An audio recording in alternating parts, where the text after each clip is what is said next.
One of the major services that literature provides us in its storytelling apparatus is to provide us with the tools that we need to survive in this world. Welcome to Strip Cover Lit, where we squeeze the bigger picture out of literature. I'm Adrian Fort, and we are here for another poetry discussion, which will appear, of course, in the poetry discussion playlist here on the channel. Today, we are talking about a poem from Sidney Lanier titled or called I Am But a Small Winged Bird, and it reads as such. I am but a small winged bird, but I will conquer the big world as the bee martin beats the crow by attacking it always from above. Let me do that one more time because I screwed it up. I am but a small winged bird, but I will conquer the big world as the bee martin beats the crow by attacking it always from above. So, what is a bee martin bird? Well, we do have a picture. Come prepared. This is a bee martin bird, at least as far as the internet tells me. I am not a bird expert, but this is what pops up on the Google apparatus. The message from this poem, in my opinion, is pretty clear, but I do want to say something first before we get underway with that. Sidney Lanier is a poet that is fairly new to me. Through sort of serendipity, I stumbled upon these poems. He was roughly contemporary with Emily Dickinson, but is widely considered to have been a regional poet in his day. He was from the South. He was born in Macon, Georgia. So while it is unlikely that Emily Dickinson ever read his poetry, this poem reminds me of Emily Dickinson a lot. And I refer to it that way as opposed to was Sidney Lanier inspired by Emily Dickinson because, as you probably know, Emily Dickinson not really published at all during her day. So the only one that may have been out there would have been Sidney Lanier, not Emily Dickinson. So that is just a sort of a place to start here. Now, I don't know if you've ever seen this type of attack from one of these birds onto a crow. I've never seen that, but one thing that I have seen, I think there were blue jays. So there's a hawk at the park that I go to a lot, and a hawk is in the bird world kind of like a lion to the plains. When the lion makes his roar known, everything else kind of quiets down. You don't want to be the one that is up and bellowing when a lion is around because that makes you closer to prey.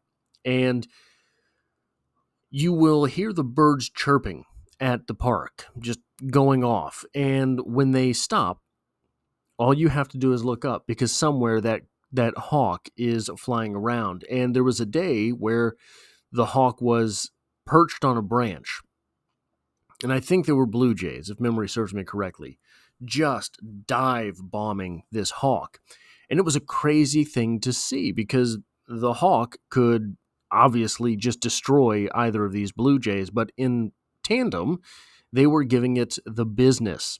Dive bombing that hawk, probably because the hawk had been somewhere that hawk was not welcome. But to see this in nature is sort of an impressive thing, so I can certainly understand the impetus behind writing a poem to commemorate that sort of sighting. But what does it tell us about nature, and why would we be so inclined to remember something like this? I think it's because there is a part of the human spirit at play there. There is something called reactance, and this is from Wikipedia. In psychology, reactance is an unpleasant motivational reaction to offers, persons, rules, regulations, advice, recommendations, information, and messages that are perceived to threaten or eliminate specific behavioral freedoms. The hawk shows up. Maybe it's threatening you, maybe it's threatening your young. The crow is there on his own business.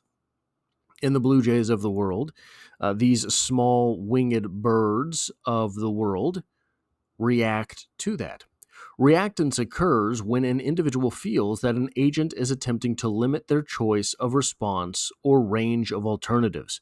Reactance can occur if someone is heavily pressured into accepting a certain view or attitude.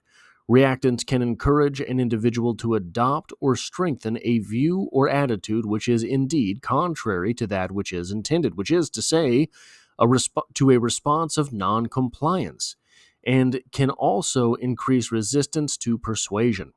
Some individuals might employ reverse psychology in a bid to exploit reactance for their benefit, in an attempt to influence someone to choose the opposite of what is being requested. Reactance can occur when an individual senses that someone is trying to compel them to do something.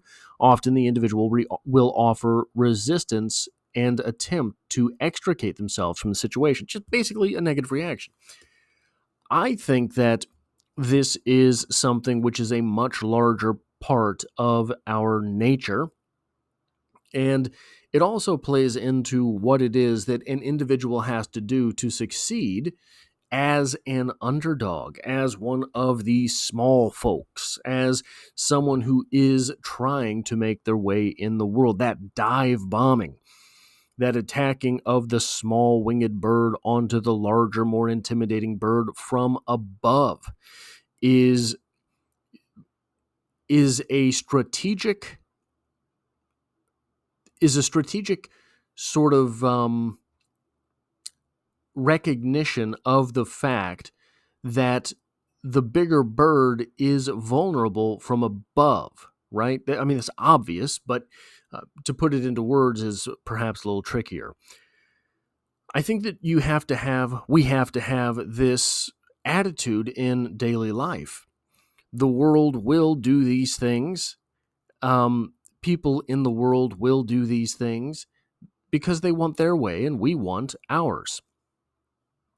One quirk of this that makes it perhaps especially symbolically true, or maybe not symbolically true as much as a guiding principle for life, is that quirk of the phrase "from above." When you hear "from above," what do you think? Maybe it's highbrowed, but I think that largely what is sort of being implied there is from a moral high ground. Attacking from a moral high ground, to defend the self, to defend your actions and motivations from a morally high ground. Now, this is important because this means you have to have the high ground. Not always an easy thing to do, not always the starting point for, especially if you make a mistake. You make a mistake in life and you feel the need to defend yourself. How do you do that from the high ground? This is something that has become especially prevalent in sort of social commentary of late. The high ground. What is the high ground? What constitutes the high ground? In my estimation, much like the small winged bird, this comes as an individualistic argument. This comes as a way of saying the structures can always attack. The society itself, the mob, can always attack. But when defending yourself, don't take the same route that the mob takes. Do not take the same route that was used, perhaps, against you. Try to do things from a standpoint where even if you're wrong, people can understand. Everyone makes mistakes. Everyone does things that are out of character sometimes. To not meet dirt with dirt is how you stay above those unfortunate aspects of life. Life attacks you with something particularly nasty, something that is unfair. Do you have to be unfair in return? I think the point from Lanier here is that you don't. You attack from above. That is all I have for this poetry discussion. If you like or appreciate what it is that I do here, hitting a like button really does help me out, as it tells YouTube to share this video with other literature lovers. If you find yourself here by chance but not design, literature is the only thing I talk about on this channel, dropping multiple videos every single week. There's poetry every Monday, and I hope to have you back for the next one.